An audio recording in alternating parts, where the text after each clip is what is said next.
नमस्कार, मेरा नाम है सौरभ पांडे और आपका स्वागत करता हूं मैं चिति मीडिया हिंदी पर। आज हमारे साथ बातचीत करने के लिए जुड़ रहे हैं लवी भारद्वाज जी। लवी भारद्वाज जी का मैं परिचय दे दूं अपने दर्शकों को। आप हिंदू महासभा से हैं, तो बहुत बहुत स्वागत है लवी जी आपका हमारे चैनल पर। धन्यवाद। सबसे पहले तो मैं अपने दर्शकों की तरफ से जानना चाहूंगा कि आप कैसे हैं, स्वास्थ्य कैसा है आपका, कोरोना के काल सब में जीवन कैसा चल रहा है। सब कुशल मंगल है और जीवित हैं आपके सामने, और ईश्वर से प्रार्थना है आप सब कुशल मंगल रहें। लवी जी, आप हिंदू महासभा के सक्रिय कार्यकर्ताओं में से एक रहे हैं। सबसे पहला सवाल मेरा हिंदू महासभा से होगा, बहुत संक्षिप्त में मैं आपका उत्तर चाहूंगा।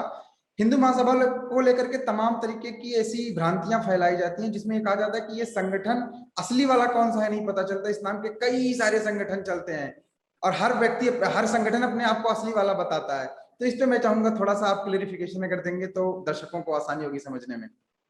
देखिए, ये भी एक बहुत बड़ा सौभाग्य है कि एक संगठन जिसकी अपने गुटबाजियों के कारण कमजोर हो रखा है, लेकिन उसका एक अच्छा पहलू ये भी है कि हमें कोई फोन नहीं आता ऊपर से किसी भी अधिकारी का, किसी भी मतलब ऊपर से किसी का भी, कि हम फलाने और ढिकाने कार्य पर आपको समर्थन नहीं देंगे, आपको सहयोग नहीं देंगे। तो इसका लाभ ये होता है कि हमें जो करना होता है हम कर लेते हैं। ठीक है, हमें किसी से पूछने की जरूरत नहीं है और हमें किसी की रोक टोक नहीं है। दूसरे संगठनों में मेरे बहुत मित्र हैं जिनके साथ बातचीत होती रहती है, और मतलब उनकी यही पीड़ा रहती है कि यार वो काम करने गए और फलाने अधिकारी, फलाने जी का फोन आ गया और उन्होंने मना कर दिया काम करने से। वो काम करने गए थे, वहां फलाने जी का फोन आ गया, ढिकाने जी का, और ये काम ऐसे नहीं हो पाया। तो चलो गुटबाजी, अब मैंने भी, अब मैं आपने भी मुझसे पूछा कि मैं आपका पद क्या लिखूं, तो मैंने कहा पद लिखने की जरूरत नहीं है, आप केवल हिंदू महासभा लिखिए। तो मेरे लिए वो सिर्फ हिंदू महासभा है। मैं कभी गुटबाजी में रहा नहीं, ना मैंने यकीन किया, ना मैं किसी गुट के अंदर पद लिया। मैं अपना सिर्फ आज हिंदू महासभा ही 10 साल 12 साल पहले भी था और आज भी मैं हिंदू महासभा ही हूँ। तो ये बस। हिंदू महासभा वही वाली है जिसे सावरकर जी ने शुरू किया था? नहीं, ये सावरकर जी ने इसको आगे बढ़ाया था। इसको शुरू करने वाले तो बहुत पहले के लोग हैं। जी। अच्छा, अब मैं थोड़ा सा आता हूँ, कुछ मुद्दों पे बात करता हूँ आपसे। देश में लंबे समय से, इनफैक्ट आजादी के बाद से ही इस बात पे लगातार बहस हो रही है कि भारत में यूसीसी होना चाहिए। सभी जी। नागरिकों के लिए समान कानून होने चाहिए, धर्म जाति मजहब के आधार पे कानून नहीं होने चाहिए। इसकी मांग अब थोड़ी सी ज्यादा होने लगी है। आपको क्या लगता है कि ये मांग होनी चाहिए? यूसीसी के बारे में आपके क्या विचार हैं? यूसीसी के समर्थन में मैं नहीं हूँ। हो सकता है बहुत से हिंदू महासभाई हों अभी जो जी। वैचारिक रूप से प्रबल ना हो, और बाकी हिंदूवादी संगठनों में भी मैंने देखा है कुछ बहुत कम ऐसी संख्या है जो यूसीसी के विरोध में है। ज्यादातर लोग भेड़ चाल में यूसीसी का अंध समर्थन ही कर रहे हैं। अधिकतर लोगों को पता नहीं है असल में, अगर आप हिंदू राष्ट्र ही बनाना चाहते हो तो फिर आपको यूसीसी की आवश्यकता क्या है? क्या यूसीसी के बाद आप हिंदू राष्ट्र की संकल्पना पूरी कर पाएंगे अपनी? आप कहते हो कि हम हिंदू राष्ट्र बनाएंगे, अगर यूसीसी हो जाएगा तो आप हिंदू राष्ट्र पे कैसे काम कर लोगे? सरकारें तो ये आप कहती हैं कि भारत जो एक धर्मनिरपेक्ष देश है, इसको हिंदू राष्ट्र क्यों बनाएंगे, इसमें तो सारे रहते हैं, एक साथ रहते हैं।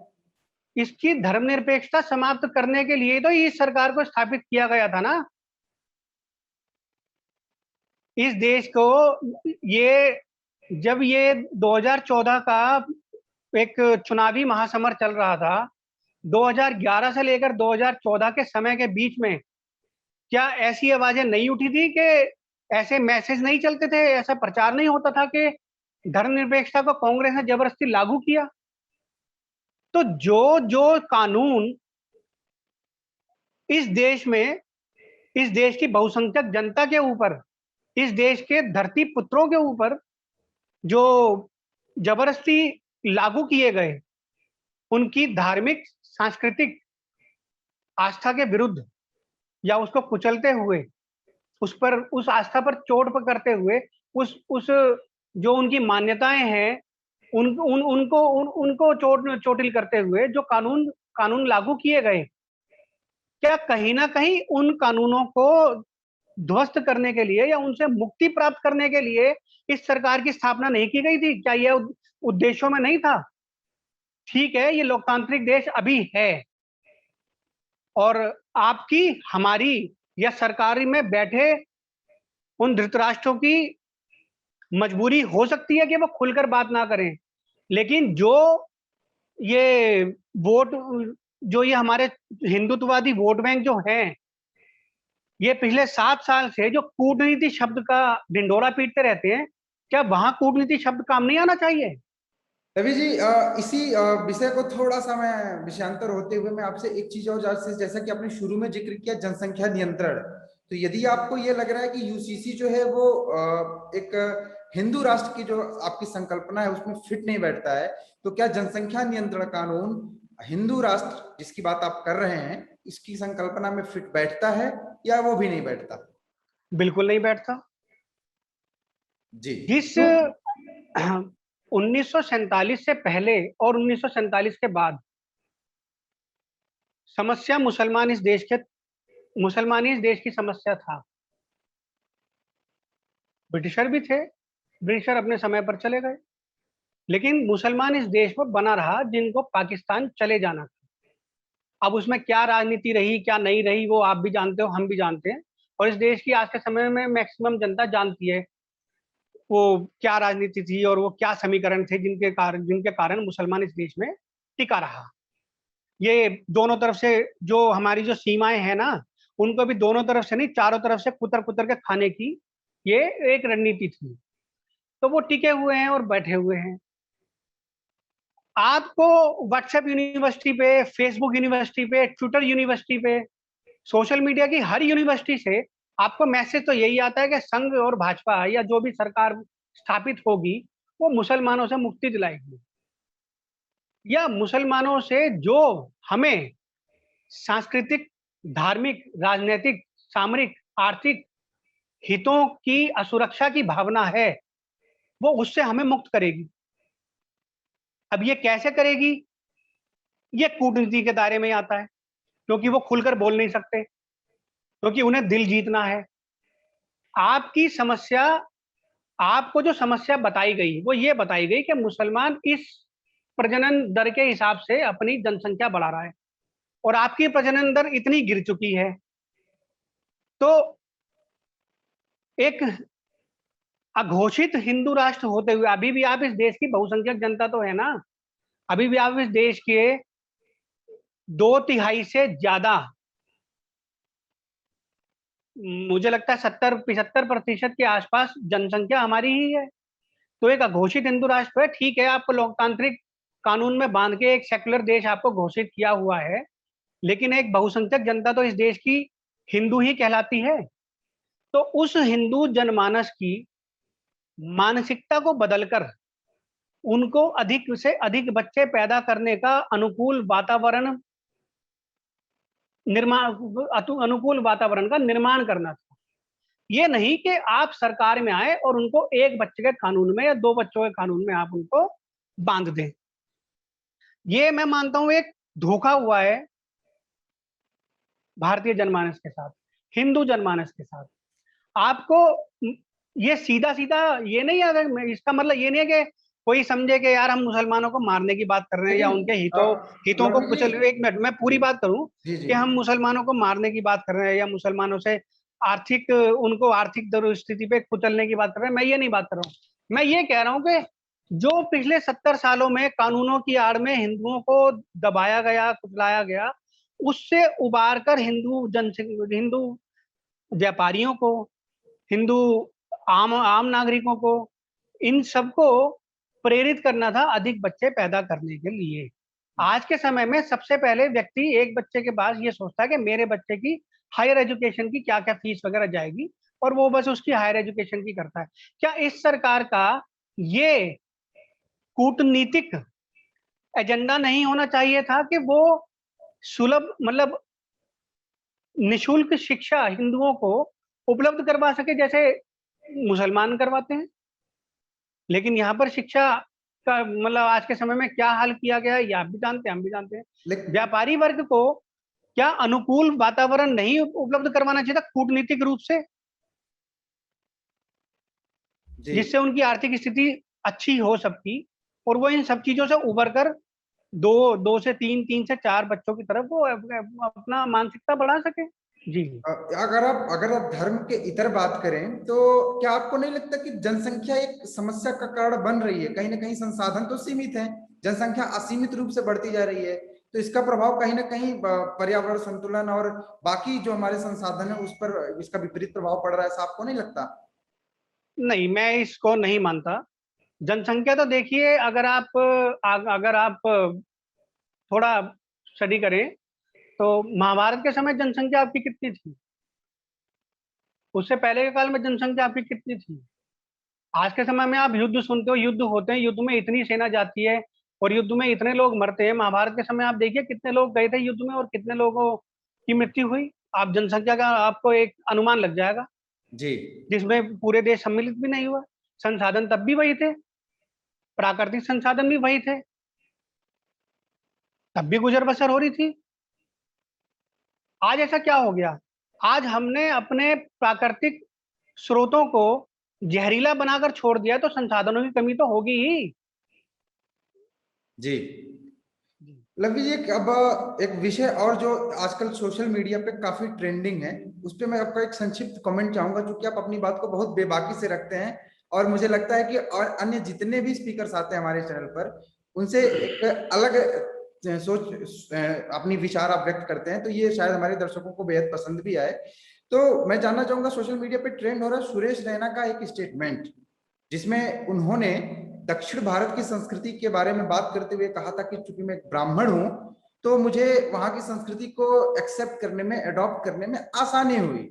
अब इस बात को लेकर के कुछ जो अंबेडकरवादी कुछ ऐसे पेजेस हैं जो काफी जिनकी फैन फॉलोइंग है, और कुछ ऐसे विचारक हैं, दलित चिंतक हैं, जिन्होंने इस बात को मुद्दा बना दिया और ट्रोल करने लगे, आलोचना करने लगे कि आप ये ब्राह्मण होने का दंभ क्यों भर रहे हैं। साथ ही साथ रविंद्र जडेजा जो कि एक अन्य क्रिकेटर हैं, उनको भी लपेटे में लिया गया, कहा गया कि ये भी राजपूत होने का दंभ भरते हैं, समय समय पर इस बात को ये बताते रहते हैं कि मैं ब्राह्मण हूं, मैं राजपूत हूं, इस चीज की क्या जरूरत है इस देश के अंदर। तो उनका कहना जातिवाद को बढ़ावा दे रहे हैं। इस विषय पे आप क्या सोचते हैं, किसका पक्ष आप लेना चाहेंगे? मेरे ख्याल से सुरेश रैना को और रविंद्र सिंह जाडेजा को सुप्रीम कोर्ट जाना चाहिए और वहां से सर्टिफिकेट लेकर आना चाहिए कि मैं ब्राह्मण हूं और मैं राजपूत हूं, मैं क्षत्रिय हूं। जिस प्रकार से उनको एक सर्टिफिकेट मिलता है कि मैं फलाना हूं और मुझे फलानी फलानी मलाई खाने का जन्म से अधिकार है, तो यदि उनको फलानी फलानी मलाई खाने का सर्टिफिकेट मिलता है और जन्म से अधिकार है, तो एक व्यक्ति जो जन्म से बायकॉटेड, एक आपके लोकतांत्रिक कानूनों द्वारा जो जन्म से बॉयकॉटेड है कई चीजों के लिए, और जो जन्म से, जिसका जन्म सिद्ध अधिकार है, जातिगत रूप से सदैव अपमानित, प्रताड़ित और दंडित होने का, क्या वो इसके बाद भी अपने आप को अपनी आइडेंटिटी को खुलकर नहीं बता सकता?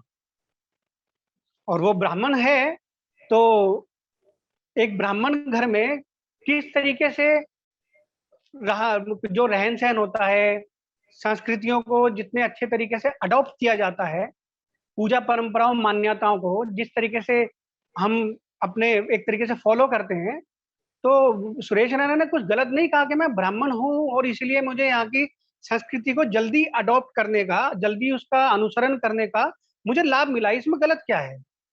लेकिन इसका विरोध तो हो रहा है कि ऐसे अब कैसे हो सकता है। विरोध तो भगवान राम का और कृष्ण का भी हुआ, श्राप भी मिला। आप किस किस को रोकें? जिसने, देखिए, जिसने केवल नकारात्मकता देखनी है वह तो नकारात्मकता देखेगा ही। सुरेश रैना जब खेलता था तो उसकी टी शर्ट के पीछे ब्राह्मण नहीं लिखा होता था, उसके पीछे इंडिया लिखा होता था। वो देश के लिए ही खेलता था। लेकिन जब उससे आप व्यक्तिगत रूप से कुछ पूछते हो और उसने यदि बहुत ही स्वच्छंदता के साथ एक जवाब दिया है, तो उसका विरोध क्यों किया जा रहा है? उसका मतलब उसको एक इजी वे में क्यों नहीं ले सकते आप? अच्छा, ये ब्राह्मणवाद का जो विमर्श है, ये मुझे कई बार लगता है कि अनेक समय पे ये नए नए रूप में जन्म लेता रहता है।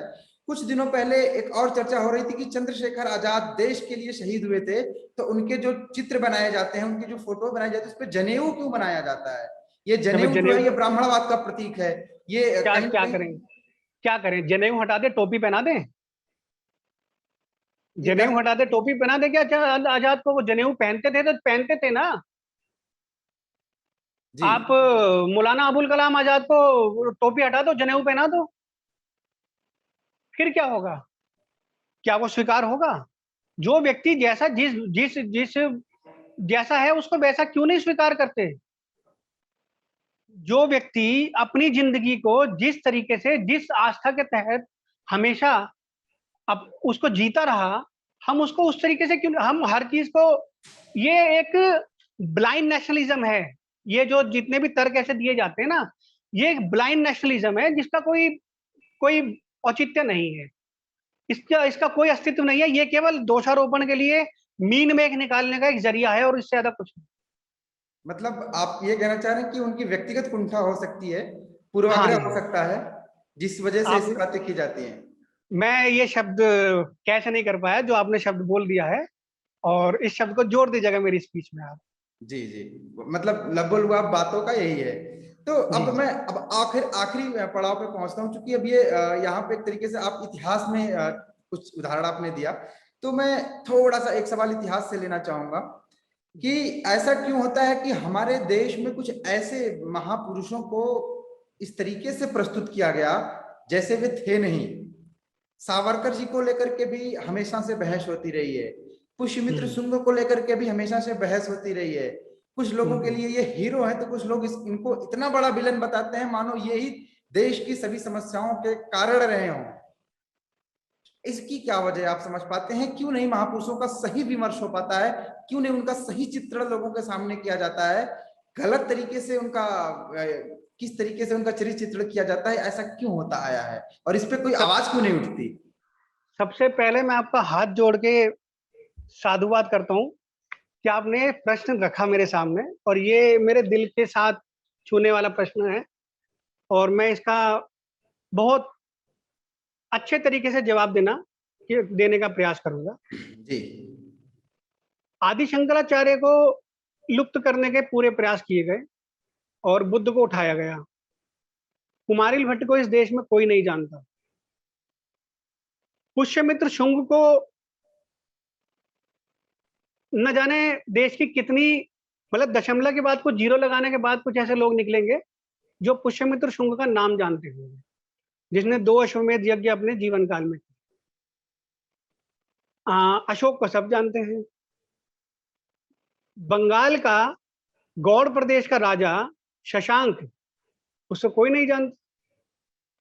लेकिन हर्षवर्धन को सब जानते हैं, जबकि इतिहास ये बताता है कि हर्षवर्धन का कुनबा राजा शशांक ने खत्म किया था। लेकिन हर्षवर्धन को ही जानते हैं सब, शशांक को कोई नहीं जानता। इस देश का शैक्षणिक पाठ्यक्रम निर्धारित करने वाले लोगों ने इस देश के उन आइकॉनिक लोगों को छुपाने का, दबाने का प्रयास किया हिंदू जनमानस से, जिनसे जुड़कर, जिनको पढ़कर, जिनकी जीवन गाथाएं, जीवन के संघर्ष, उनके उपलब्धियां, उनकी विचारधारा पढ़कर इस देश का जनमानस अपनी समस्याओं का समाधान स्वयं प्राप्त कर सकता है। उन्हें दबाया गया। सावरकर से यदि इस देश का हिंदू राष्ट्रवादी डायरेक्ट कनेक्ट हो जाए, आज भी हिंदू राष्ट्रवादी सावरकर से कनेक्ट नहीं है। ये भी मैं आपको एक सच बात बता रहा हूं। बहुत सारे, मतलब आरएसएस की मानसिकता के लोग ऐसे भी हैं जो सावरकर का विरोध करते हैं अंदर ही अंदर। अगर आप कोई, मैं आपको ऐसा टॉपिक दे दूंगा, जब आप उन टॉपिक के ऊपर विषय मतलब डिबेट आरंभ करेंगे, तो मैक्सिमम आरएसएस आइडियोलॉजी वाले लोग उसका विरोध, सावरकर का भी विरोध करेंगे। मैं ऐसे विषय भी दे दूंगा आप। खैर, उन पर नहीं जाते, लेकिन सावरकर, डॉक्टर मुंजे और ऐसे कई लोग हैं जिनको दबाया जाता है, जिनके कानों, जिनकी विचारधारा से भारतीय जनमानस कनेक्ट ना हो। और मैं ये सीधा सीधा बोलता हूं आपको, मुझे कोई दबाव नहीं मेरे पे, ना मैं किसी दबाव को मानता हूं। नेहरू पसंद नहीं करता था, बावजूद इसके सावरकर को दबाकर उसने सुभाष चंद्र बोस का आवश्यकता से अधिक प्रचार किया। जबकि सत्य ये है कि सुभाष चंद्र बोस को नेताजी सुभाष चंद्र बोस बनाने के पीछे सबसे बड़ा हाथ वीर सावरकर का था। बावजूद इसके सावरकर शून्य की तरफ धकेल दिए जाते हैं। एक तरीके से सावरकर का पॉलिटिकल असैसिनेशन किया जाता है, जो कि इस देश का दुर्भाग्य है। आज आप किसी लोकल एरिया में चले जाइए, वहां पर मुसलमानों से बात करेंगे आप, तो आपको सावरकर और गोडसे को गाली देते हैं मुसलमानों के बच्चे मिल जाएंगे। लेकिन किसी हिंदू बस्ती में चले जाइए, आप जिन्ना का नाम लीजिए, कोई जिन्ना को कुछ कहे तो क्यों? एजेंडा चलाया गया है। और एजेंडा, हमारे देश का ये भी दुर्भाग्य है कि हमारा जनमानस, जो हमारा बहुसंख्यक जनमानस है, ये उन एजेंडाओं को समझता ही नहीं है। ये समझता है सब ठीक है, सब ठीक है, और उस सब ठीक की परिधि के पीछे सब कुछ गलत होता रहता है। वो गलत जब नाक पार करके उनकी सांस घोटता है ना, तब उनको समझ आता है यार ये तो कुछ ज्यादा ही हो गया गलत। और वही समय अब आ गया है। जी, तो इसका क्या समाधान आपको दिखता है कि इन चीजों को दुरुस्त कैसे किया जा सकता है? जो कूटनीति, गलतियां अतीत में हुई उनको भविष्य में कैसे सुधारें? मैंने कहा ना, सबसे पहले कूटनीति। आपकी राजनीतिक मजबूरियां जो भी हों, परंतु अगर वो 70 साल तक वो लोग एजेंडा चला सकते हैं, तो क्या कूटनीतिक रूप से आप एजेंडा नहीं चला सकते? आपको किसने रोका है कोई एजेंडा चलाने से? क्या कूटनीति शब्द हिंदुओं की मान्यताओं पर कुठाराघात करने को ही कहते हैं? क्या कूटनीति शब्द ये बैलेंस प्रक्रिया खेलने के लिए कहते हैं, मतलब आप लेकर आते हैं? कूटनीति शब्द केवल हिंदुओं के लिए ही है और किसी के लिए नहीं। हिंदुओं की असुरक्षा की भावना को समाप्त करने के लिए भी येन केन प्रकारेण कूटनीतियों को आत्मसात करना चाहिए, जो कि हमारी सरकार नहीं कर रही है। क्योंकि उनका जो एक सबसे बड़ा जो उनका लक्ष्य है, वो जिनसे हम असुरक्षित हैं उनका दिल जीतने का है। आपकी असुरक्षा की भावना को या आपकी असुरक्षा को समाप्त करने का नहीं। चलिए, आपने इशारों में बहुत बड़ी बात कह दी। उम्मीद करता हूं दर्शक आपकी बातों को समझे होंगे और आप आए, हमसे बातचीत की, इसके लिए आपका बहुत बहुत आभार। साथ ही साथ हमारे दर्शकों से हमारा निवेदन है कि लवी भारद्वाज जी से ये बातचीत हमें आपको कैसी लगी उसको हमें कमेंट बॉक्स में जरूर बताएं, और किन मुद्दों से आप सहमत हैं और किन बातों से असहमत हैं ये भी हमें जरूर बताएं। साथ साथ इस वीडियो को आप शेयर करें ताकि और लोग भी जो अपने धर्म, राष्ट्रीय संस्कृति और ये जिन मुद्दों पे हमने बात की, इन पे अगर अपनी राय नहीं बना पाते हो, उनके मन में किसी प्रकार की कोई भी कंफ्यूजन हो, तो उसको वो समाधान पाएं, जागरूक हों, और आप लोग अपने घरों पे रहें, स्वस्थ रहें। बहुत बहुत धन्यवाद। धन्यवाद। Namaste. Please remember to subscribe to us and switch on the notifications for this channel. For our other social media links, more content, and to support our work, please visit citti.net. Dhanyavad. Namaskar.